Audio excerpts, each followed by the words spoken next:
다 주의 것이니 세상 평안과 위로 내. 그 데이튼 오하이오의 이사회를 가면서 그 여름에 한참 우리가 한 달 동안 사역하다 보니까 얼마나 바빴나라는 생각을 해봅니다. 이번에 가니까 얼마나 조용한 동네인지, 한적하고 사람도 걸어다니는 사람도 거의 없고요. 그러면서 이렇게 주위를 다시 한번 걷고, 그리고 딱 들어가는 순간, 야, 이제는 우리 그 선교센터가 마음에 아주 그 뭐랄까 포근하고 그 참 정돈이 잘 돼 있다라는 생각을 했습니다.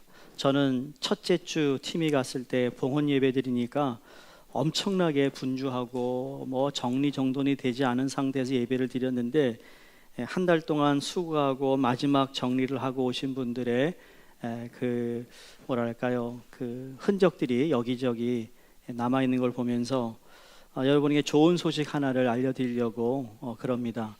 여러분, 우리 선교센터 앞에 빈니얼 교회가 있었어요.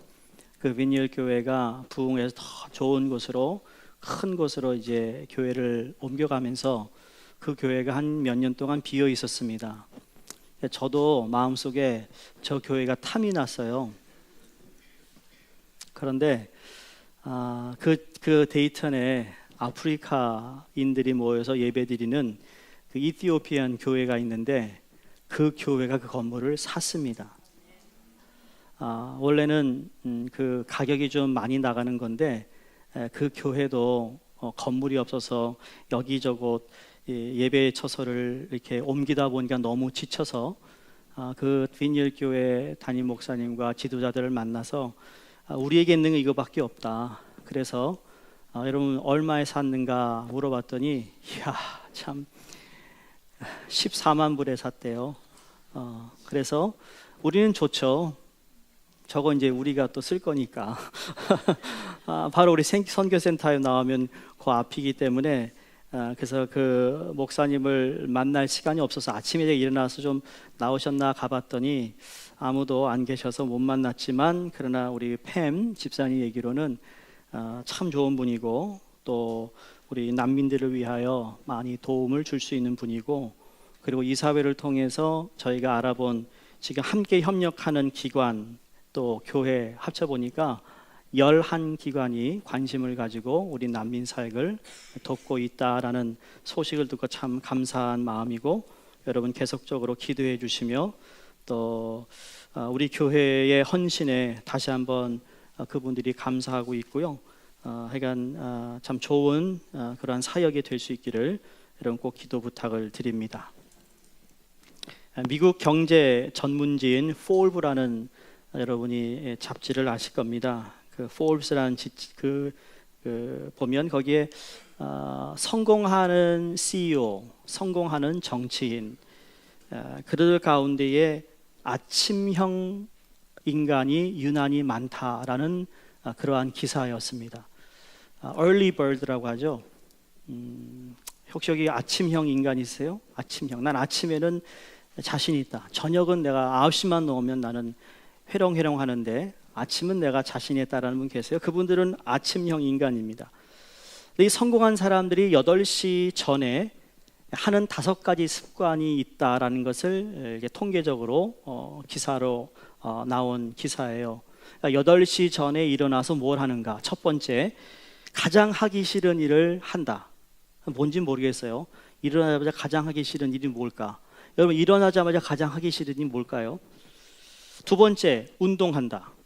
세 번째, 정신적 건강을 위한 준비를 한다. 네 번째, 구체적인 하루 계획을 세운다. 다섯 번째, 아침 식사를 꼭 챙긴다.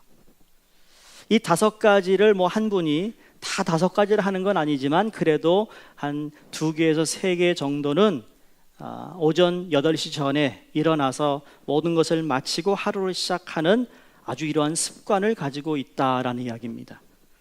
여러분, 우리 신앙인에게 있어서 성공한다, 우리가 세상에서 성공해야 되잖아요.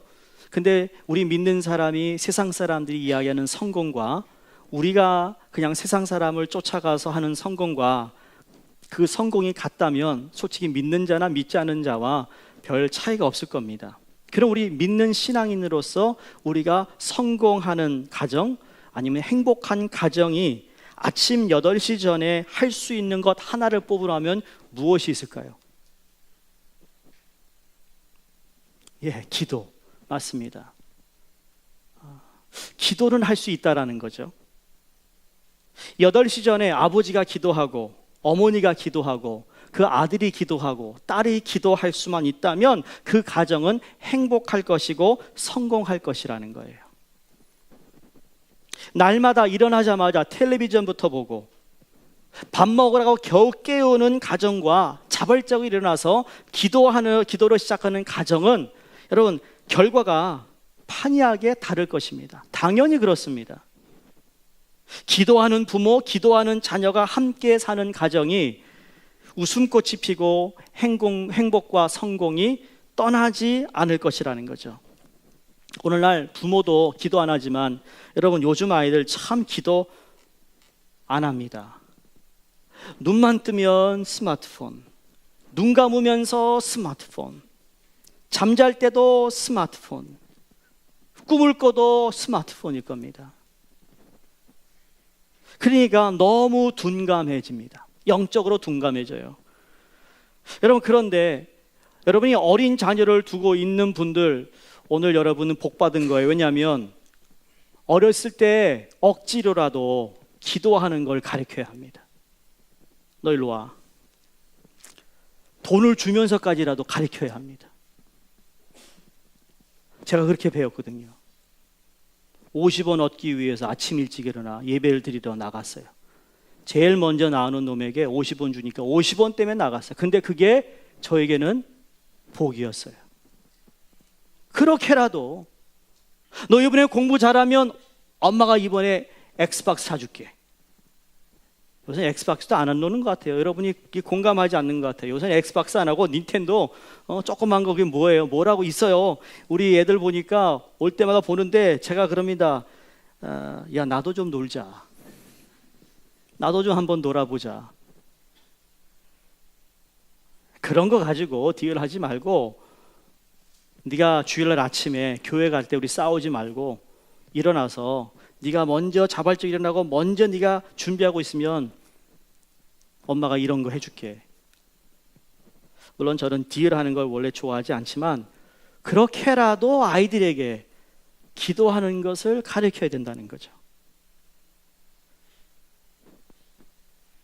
그것이 인생의 영적 건강과 정신적, 육체적 건강을 위한 가장 큰 보약 중에 보약입니다. 물론 우리 교회 믿음 한의원 가면 보약 좋은 걸 만들어 주신 계신데 그분께 물어보세요. 그것보다도 더 좋은 게 있는 게 그게 기도라는 보약입니다. 그렇죠? 여러분 극동방송 사장이신 김장한 목사님이 계시죠? 그분에게는 두 아들이 있습니다. 두 분 다 목회를 합니다. 김요셉 목사님이 큰 아들이신데 아주 오래전에 저희 교단에서 학생들 연합 수련할 때 그분이 강사로 오신 적이 있어요. 그때 그분이 했던 간증을 제가 기억합니다.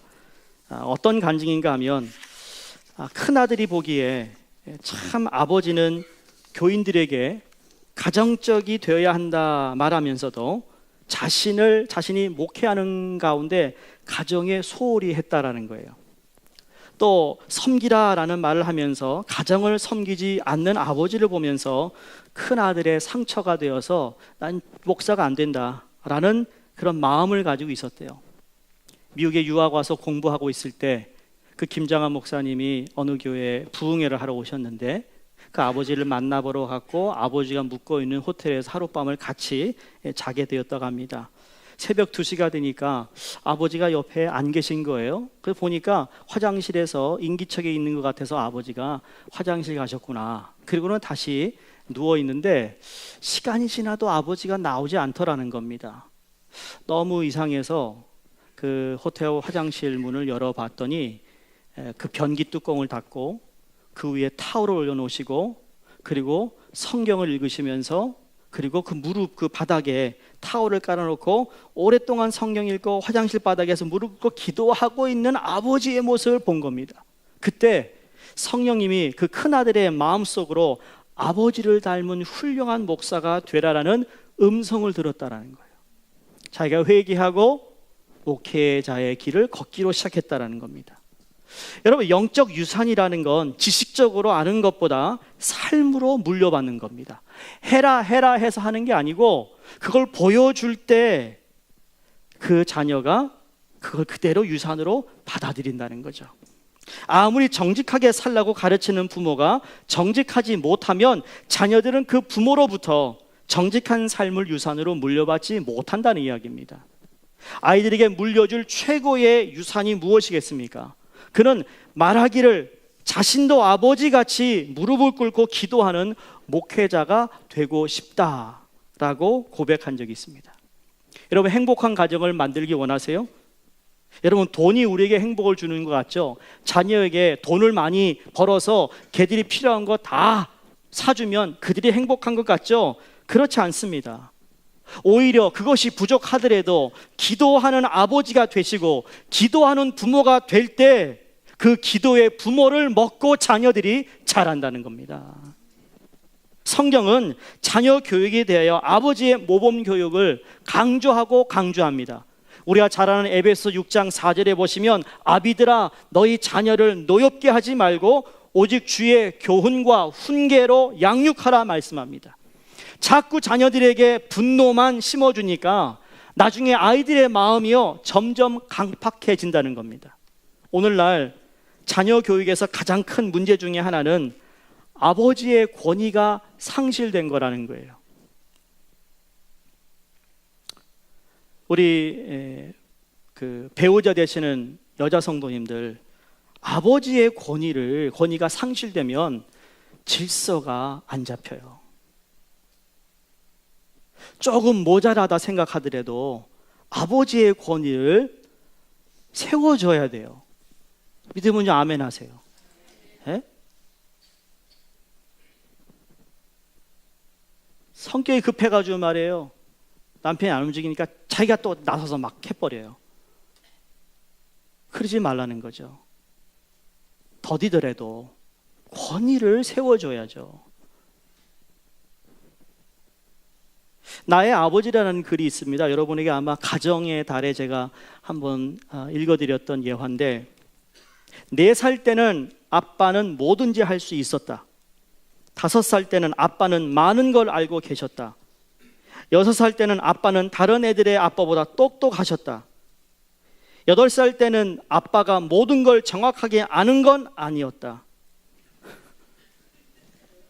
12살 때는 아빠가 그것에 대해 모르는 건 당연하다. 14살 때 아빠에겐 신경 쓸 필요가 없어. 아빠는 너무 구식이거든. 21살 때는 우리 아빠 말이야 구제불능일 정도로 시대에 뒤떨어졌지라고 아이들의 의식이 바뀌어진다는 겁니다. 제 얘기 같아요. 한국가정사역연구소에서 조사에 의하면 내게 상처를 준 사람이 아버지다라고 대답한 사람이 40.7%가 됩니다. 아이들이 아버지를 좋아하지 않는 이유가, 아버지들 죄송하지만 한번 들어보세요. 뭔가 첫째, 술이 손꼽히고요. 아이들이 말을 하지 않지만 술이 첫 번째로 뽑혔습니다. 두 번째, 담배고요. 세 번째, 늦은 귀가. 그러면서 놀아주지 않는다, 화를 낸다, 무섭게 한다, 공부를 강요한다, 때린다 등의 순서였다고 합니다. 그래서 아버지의 자리를 이 세계의 어떤 그 주위에 있는 사회의 어떤 스타들이 그 자리를 차지해버리고 대중매체가 자리로 차지하고 돈이, 상품이 차지하고 있습니다. 아버지로서의 권위가 상실된 것은 다분히 아버지로서의 도덕적 권위를 인정받지 못하기 때문이다라는 겁니다. 아버지는 가족 식구들로부터 신망을 얻을수록 아버지의 권위는 세워지는데, 여러분, 이것을 바꿀 수 있는, 아버지의 권위를 세울 수 있는 유일한 딱 한 가지, 성경에서 그렇게 어렵지 않게 우리에게 주시고 있는 그 비결 하나가 뭔지 아세요? 그게 기도하는 거라는 겁니다. 기도.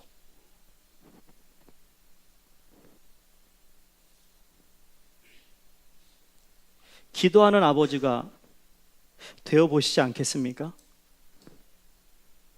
아버지의 권위는 자연스럽게 세워지고, 기도하는 아버지를 보고 자란 아이들은 결코 기도하는 자녀들이 되어 인생을 행복하고 성공적으로 살게 된다는 겁니다. 어느 작은 시골에 참 훌륭한 장로님이 한 분 계셨어요. 남자만 6형제를 둔 장로님이셨다고 합니다. 근데 6명 아들들이 다 잘 자랐는데, 행정고시를 보고 또 공인회계사 시험을 보내 다 합격하고, 막내도 사법고시에 합격을 합니다. 그래서 그 동네에 있는 신문기자가 그 장로님을 찾아가 이런 질문을 합니다.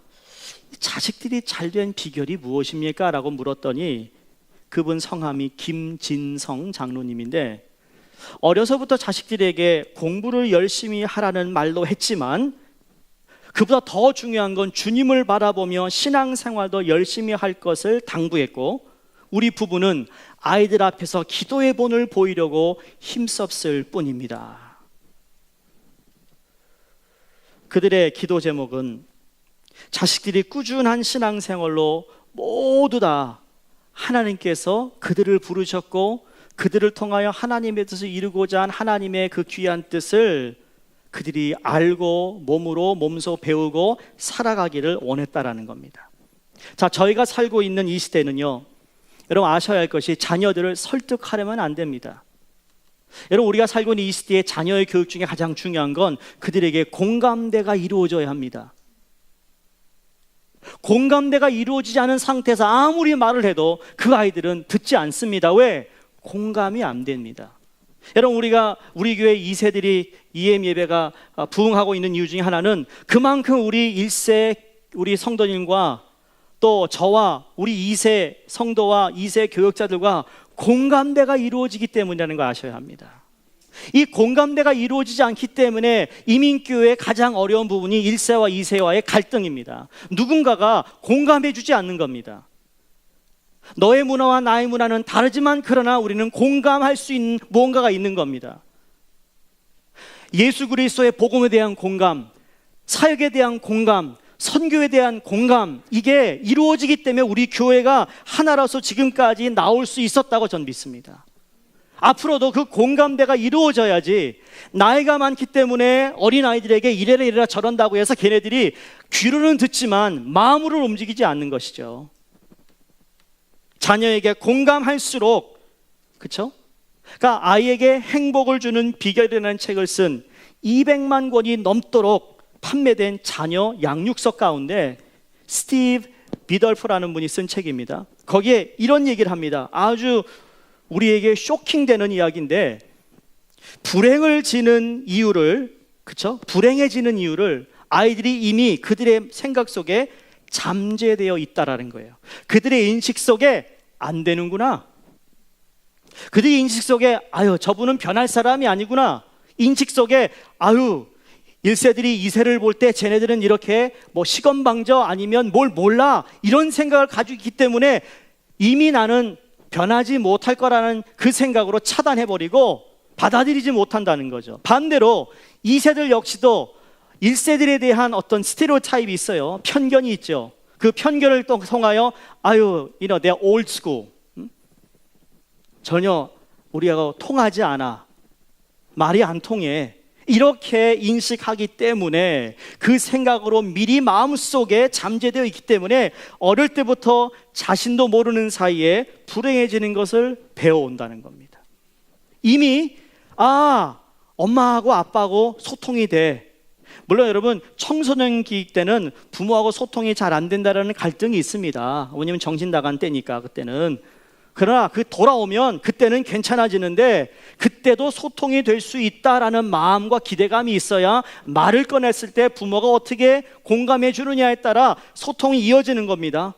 근데 그것이 딱 단절된 상태에서 계속 몇 년이 지나잖아요. 그럼 그들이 사춘기에서 벗어났어도 부모하고 깊은 대화를 하지 않습니다. 왜? 이미 마음속에 그렇게 생각해 버렸다라는 거예요.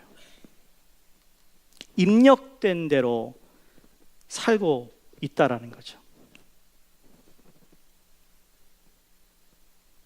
오늘 성경에 보면 기도의 사람 사무엘의 어머니 한나가 기도하는 모습이 나오죠. 이 본문은 제가 참 여러 차례 우리 특별 새벽 예배 때 여러분에게 한두 번 제가 했던 거고, 제가 어디 나가서 이렇게 말씀을 전할 때 참 이 쿰이라는 단어를 제가 많이 강조하는 그러한 말씀 중에 하나인데요. 한나가 좋은 가문에 엘가노라는 사람하고 결혼하지 않습니까? 행복한 가정을 이룹니다. 근데 아이를 낳지 못한다는 것 때문에 참 마음에 아픔이 있었습니다. 상처가 있었습니다. 슬펐습니다. 외로웠습니다. 그걸 사랑하는 남편도 채워주지 못했죠.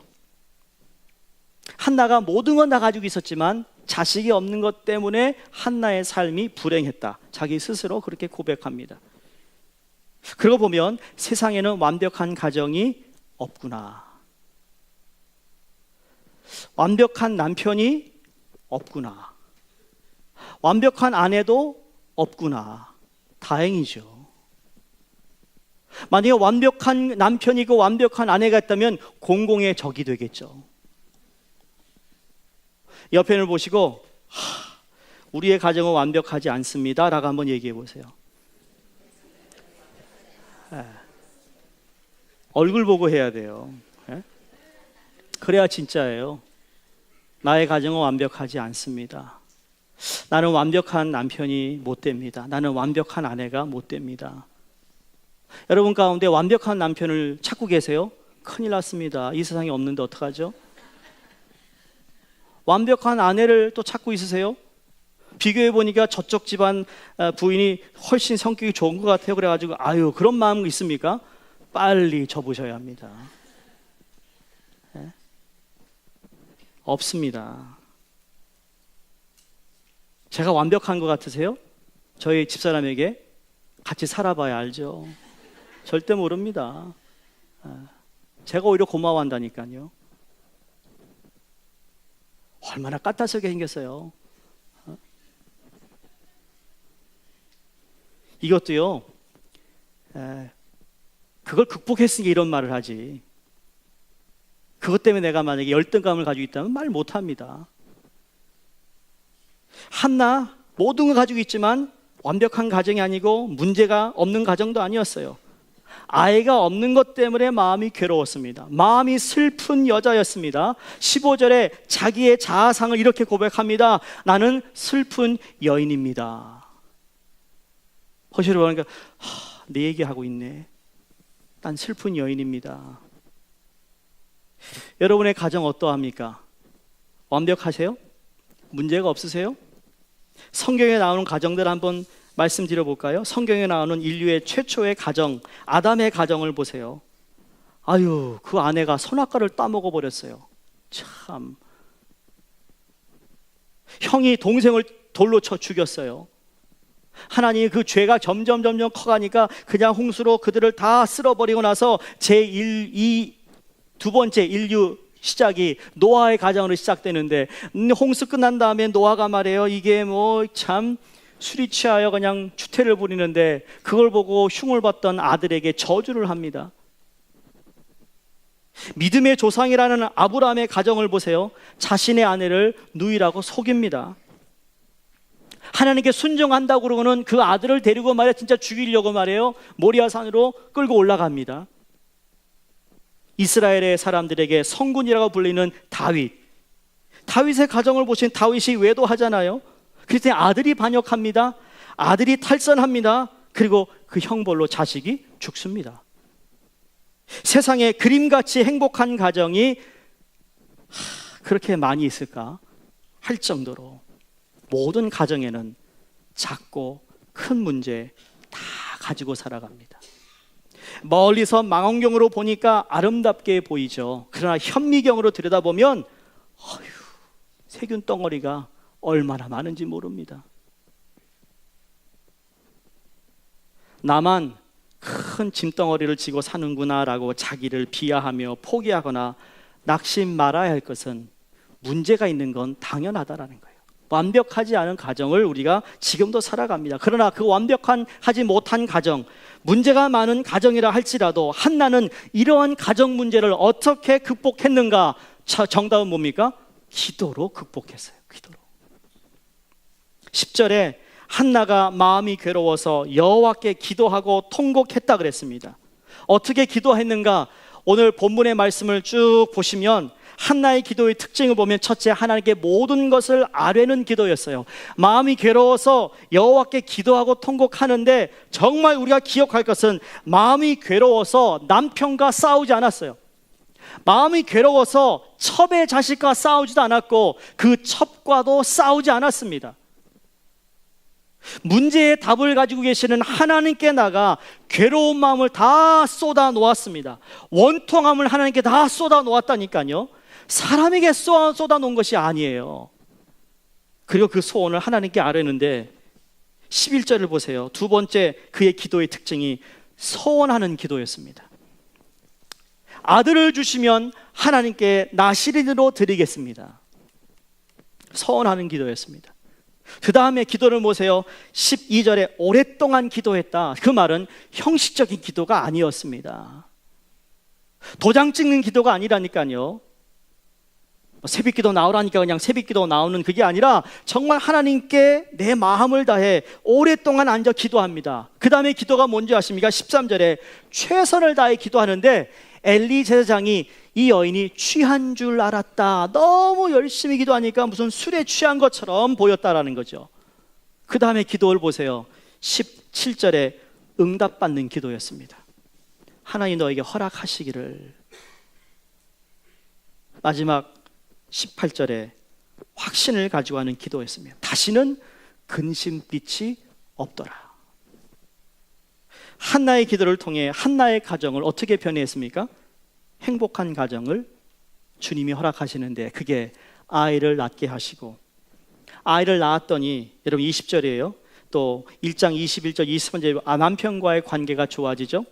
그것을 끝나지 않았습니다. 하나님께 기쁨으로 예배를 드리는 삶으로 옮겨졌습니다. 더 나아가서 감사가 넘쳤습니다. 2장 21절 26절에 보니까 새 아들과 두 딸을 또 허락하셨습니다. 여러분 나신이로 드린다고 서원 기도하는 거, 여러분 이 서원 기도를 했더니 하나님께서 더 많은 자식을 허락해 주시더라. 전 여기에서 많은 것을 우리가 배웁니다. 11조라는 것이 이런 거라는 거죠. 하나님께 내 시간을 드린다는 것이 이런 겁니다. 헌신한다는 것이 이런 겁니다. 지금 내게 이걸 드리면 아무것도 없는데 뭘 드리라는 걸까? 그러나 그걸 드렸기에 하나님께서 더 축복을 허락하시는 거죠. 믿으시면 아멘 하세요. 시간 남아서 봉사하는 사람 없고요, 시간 남아서 기도하는 사람 없고요, 없는 가운데 기도하고 없는 가운데 봉사하고 없는 가운데 하나님께 내 삶을 드리는 겁니다. 그게 진짜입니다. 시간 난다고 절대로 드리지 않습니다. 사무엘은 주님 안에서 잘 자라 기도의 사람이 되고요, 한 시대 민족 지도자로 쓰임을 받습니다. 지금을 말하면 대통령이 되었다는 겁니다. 대통령을 만든 어머니가 되었다라는 거죠. 오늘날도 기도하는 어머니가 되면 가정의 모든 불행을 물리치고 행복한 가정을 만드는 주인공이 될 수 있음을 믿으셔야 합니다. 고난이 다가온다고, 문제가 다가온다고 낙심하고 포기하지 마시고, 고난은 기도의 기회고요, 문제는 하나님 앞에 가지고 나아가면 해답이 있는 겁니다. 한나를 괴롭히는 분인나가 있었기 때문에 더 애통하며 하나님을 찾았던 한나입니다. 여러분 골리앗이 없었다면 다윗이 위대한 사람이 될 수 있었겠어요? 바로가 있었기 때문에 모세가 더 위대한 지도자로 부각된 겁니다.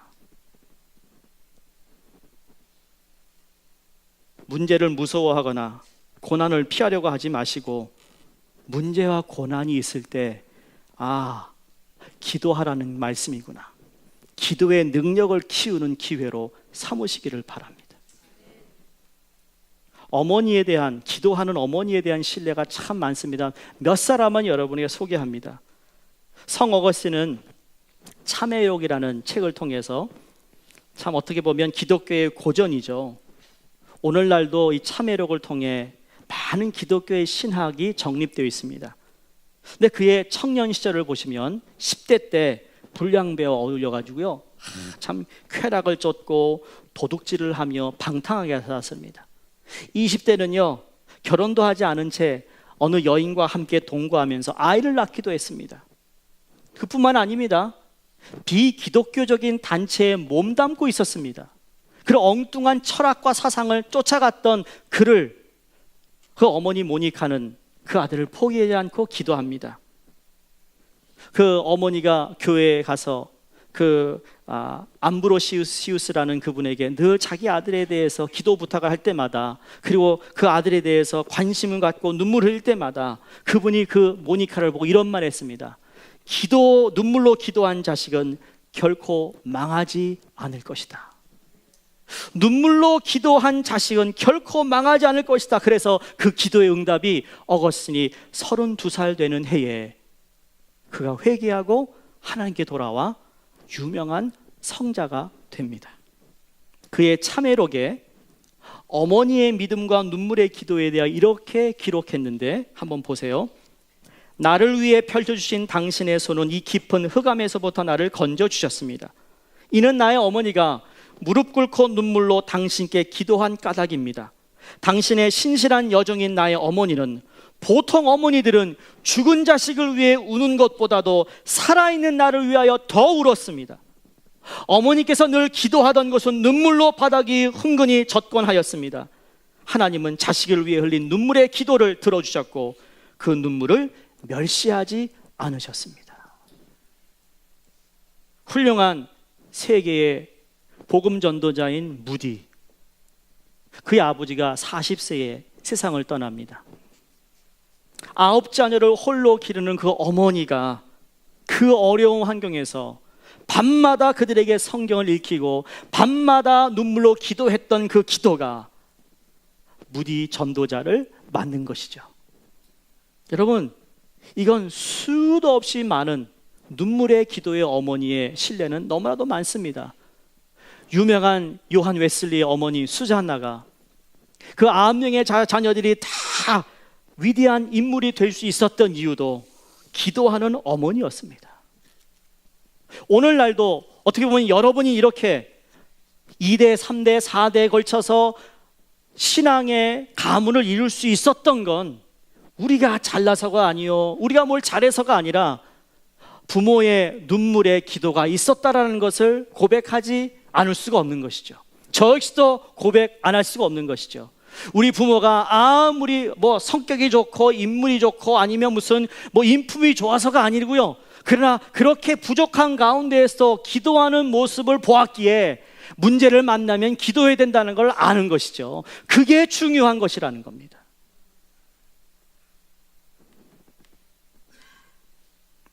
세계 최초로 삼쌍둥이 분리수술에 성공한 벤 칼슨 박사가 있습니다. 트럼프 행정이 들어오면서 벤 칼슨의 얼굴이 자주 등장했죠. 흑인이에요. 키 크고 인물도 좋은 분입니다. 빈민가의 출신으로 어린 시절 말썽꾸러기였다고 합니다. 그 역시 그 어머니는 눈물로 아들을 위해 기도했다고 합니다. 그래서 흑인으로서 존스 홉킨스 대학병원의 소아신경외과 과장이 됩니다. 그리고 22시간 장장의 그 수술을, 이 새 쌍둥이를 분리하는 수술하는데 최초로 이루어진 분리수술이었어요. 기자들이 성공적인 수술하고 나온 그 벤 칼슨에게 묻습니다. 이 성공의 비결이 무엇입니까? 그때 그는, 저는 수술하는 동안 줄곧 기도했습니다. 그리고 내 손, 이 손은 제 어머니의 눈물로 만들어진, 기도로 만들어진 손이기에 이 수술의 성공은 기도가 성공케 했습니다. 참 이런 고백이요. 자기에게 크레딧을, 자기의 영광을 얘기하지 않았습니다. 보세요. 기도하는 어머니, 기도하는 부모 밑에 기도하는 자식이 그렇게 태어나는 거예요. 만들어지는 거죠. 사무엘이 그랬습니다. 우리 읽지 않았지만 사무엘상 12장 23절을 여러분 스크린을 보시면, 사무엘이 이제 은퇴하고 사울 왕에게 기름 부으고 사울 왕에게 모든 것을 은퇴하고 그에게 권력을 이양하는 그 순간에 뭐라고 했는가? 나는 너희를 위하여 기도하기를 쉬는 죄를 여호와 앞에 결단코 범하지 아니하고 선하고 의로운 길로 너희에게 가르칠 것인즉. 그러니까 백성들에게 유언으로 남긴 말이에요. 사무엘이 평생 기도하는 자식이 된 건 그의 어머니 때문인데, 그 고백을 보면 평생 동안 이스라엘을 통치하면서도 무엇보다 중요하게 여긴 것이 기도였다라는 겁니다. 정치인으로 전략을 세워 인간적 수단과 방법으로 통치하는 것보다 중요하고 최고 우선순위가 기도였다라는 것을 이야기하면서, 이제 내가 공적으로 내 모든 것을 내려놓는 이 시점에 통치권을 사울에게 다 물려주지만, 그러나 기도하는 것만큼은 은퇴했다고 기도가 멈춰지는 게 아니라 그건 쉬지 않고 기도할 것이라고 고백합니다. 우리 교회 은퇴하신 분도 계시고 앞으로 은퇴하신 분도 계실 겁니다. 은퇴하신 분들은요, 이 말씀에 조금 더 귀를 기울일 수 있기를 주의 이름으로 부탁을 드립니다. 기도해 주셔야 하는 겁니다. 은퇴하셔서 원로 목사 되신 우리 박수호 목사님, 매일매일 수정교회를 위해 기도하고 계십니다. 왜? 시간이 많으시니까 더 기도하셔야죠. 그냥 교회가 되는 게 아닙니다. 누군가 기도를 통하여 이루어진다고 믿습니다. 얼마나 멋진 고백인지 모릅니다. 자신의 유익을 위한 기도가 아니라 이스라엘 백성들을 위한 기도였어요. 그럼 기도의 능력을 한번 보세요. 하나님은 사무엘이 장성하자 제사장 겸 사사의 직분을 주십니다. 그러면서 뭘 하죠? 처음 한 게 뭔가 하면 사무엘상 7장에 보시면 온 이스라엘을 미스바로 모이라. 지금 민족 기도회를 개최하고 있습니다. 다 모여라. 그래서 그 사무엘상 7장 9절에 보시기 바랍니다. 사무엘이 젖 먹는 어린 양 하나를 가져다가 온전한 번제를 여호와께 드리고 이스라엘을 위하여 여호와께 뭐 했습니까? 부르짖음에 여호와께서 응답하셨더라. 무엇을 발견하는가? 사무엘이 제일 먼저 한 건 하나님께 온전한 예배를 드리는 것이었고, 온전한 예배를 드리고 난 후에 하나님께 간절히 기도하는 그 기도가 하나님이 받으시는 기도더라. 예배 생활은 엉망인데 기도만 한다 되는 게 아니라는 거예요. 하나님께 온전히 드려야 할 예배 생활을 통하여 내가 간구하고 기도하는 것, 여러분 한나의 삶을 보면 매일 성전에 올라가 하나님께 예배 드리고 기도했습니다. 기도만 한 게 아니라는 거예요. 예배의 삶에 게으르면 여러분 기도가 된다? 아니요, 안 되는 겁니다. 그러므로 여러분이 기도의 회복이 있기 원하면 먼저 하나님께 온전한 예배를 다시 쌓는 은혜가 있기를 바랍니다. 그러면서 10절과 13절에 보시면 사무엘상 7장에 하나님께서 어떤 응답을 주시는지 아세요? 사무엘이 사는 날 동안 블레셋 사람을 막아줍니다. 이스라엘이 회복됩니다. 잃었던 걸 다시 찾아주십니다. 그 땅에 평화가 임합니다. 기도하면 행복한 가정, 성공적인 가정이 된다는 게 바로 이 말입니다. 미스바로 모여라 민족 회개의 어떤 기도회를 개최하는데 그 틈을 타서 블레셋이 침공하는데요, 침공하기 바로 직전에 침공한다는 얘기 듣고 하나님께 번제를 드리는 사무엘, 하나님께 부르짖는 기도를 통해 그들에게 블레셋을 막아주시고 잃었던 걸 찾게 하시고 그 땅에 평화가 임하더라. 우리 삶 가운데 문제거리가 너무 많습니다. 자녀의 문제, 경제의 문제, 육신의 문제, 대인과의 문제, 모든 문제. 여러분 그거 있다 하더라도 그 가운데 하나님께 온전히 예배를 드리고, 예배 드리는 가운데 하나님께 온전히 마음을 다하여 기도할 때 하나님은 나에게 필요한 것이 무엇인지 아시기에 그걸 다 하나씩 나에게 허락해 주시는 하나님 되심을 믿으셔야 된다는 거죠. 어머니 한나의 기도를 응답해 주신 하나님, 아들 사무엘의 기도를 응답해 주신 하나님이 우리 하나님이시고 지금도 살아서 역사하시는 하나님인 줄로 믿습니다. 기도 응답은 성경에만 나타나는 사건이 아니에요. 오늘날도 삶의 현장에서 나타나고, 부모가 기도하고 자녀가 기도하며 우리 가정에도 이런 역사가 이루어질 줄로 믿습니다. 여러분, 요새 히트를 했던 드라마의 한 대목을 여러분에게 소개합니다. 어떤 대목인가 하면 일본 역을 맡은 그 사람이 이런 얘기를 합니다. 조선은 외란, 호란을 겪으면서도 여태껏 살아남았어요. 그 이유가 뭔지 아십니까? 그때마다 나라를 구하겠다고 목숨을 내놓죠. 누가? 민초들이. 그들은 스스로 의병이라고 부르죠. 임진역의 의병이었던 자의 자식들은 을미년의 의병이 되죠. 을미년의 의병이 되었던 자의 자식들은 지금 뭘 하고 있는 줄 아십니까? 답이 뭡니까? 그들도 의병으로 살아간다는 이야기예요.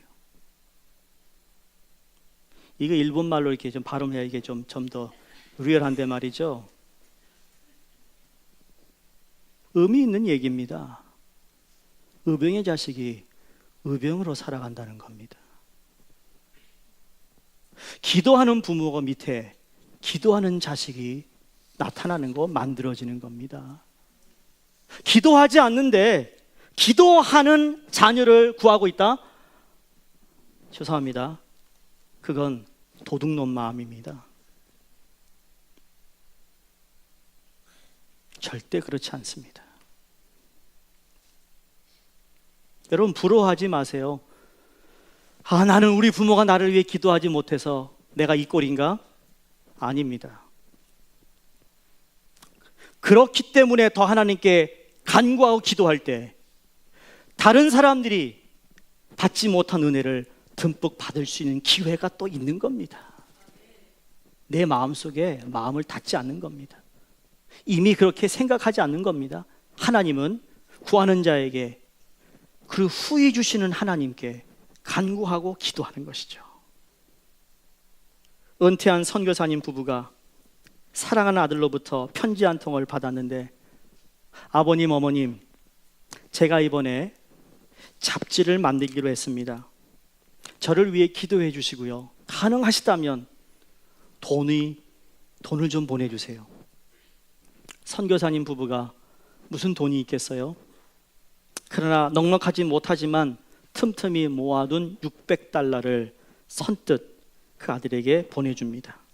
그리고 그날부터 사랑하는 아들의 그 사업을 위해 기도로 투자하는데, 아들은 부모님의 그 $600가 600만 불보다도 더 귀하다는 걸 알기에 자신을 믿어주고 기도해준 부모님의 그 기대를 실망시키지 않기 위해 열심히 최선을 다했다고 합니다.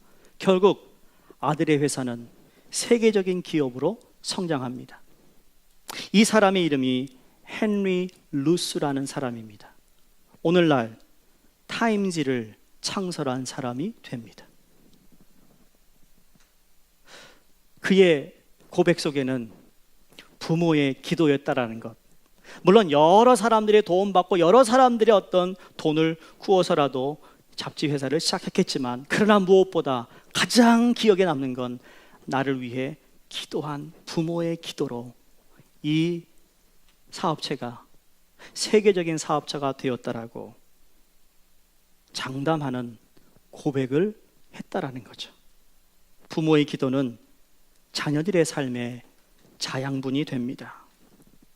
행복한 가정생활을 여러분이 하기를 원하세요? 무엇보다 기도하는 부모가 먼저 되시기 바랍니다. 부모가 기도하면 자녀 역시 기도의 사람이 될 것이고, 기도는 우리가 알다시피 영혼의 호흡이며 하나님과의 대화며 능력의 통로가 되는데, 그냥 이론적으로 들은 그런 기도의 정의가 아니라 우리의 삶 속에서 이 기도가 시험을 이기는 강력한 무기였다. 기도가 영적 권세를 갖게 만드는 능력의 에너지였다. 기도하는 부모는 불행하게 살지 않는다. 부모의 기도와 부모가 자녀 교육에 보약이 된다. 기도하는 자의 자녀는 망하지 않는다. 오늘 그래서 설교의 제목이 이 기도가 가정 행복의 비결이다라는 거예요. 세상에 많은 것을 다 줄 수 있지만 여러분, 기도를 하지 않으면 세상에 많은 것을 가지고도 방탕하며 다 자기 마음대로 쾌락을 즐기며 갈 수 있고요. 세상의 것을 많이 유산으로 남겨주지 못하지만 영적인 유산을 남겨줄 수 있다면 그들은 이미 세계를 지배하고 살아가는 하나님의 자녀가 되었음을 우리가 볼 때, 기도하는 부모, 기도하는 자녀가 되어 행복의 가정을 이룰 수 있는 우리 모든 성도님들의 가정이 되기를 주의 이름으로 축원드립니다. 기도하겠습니다.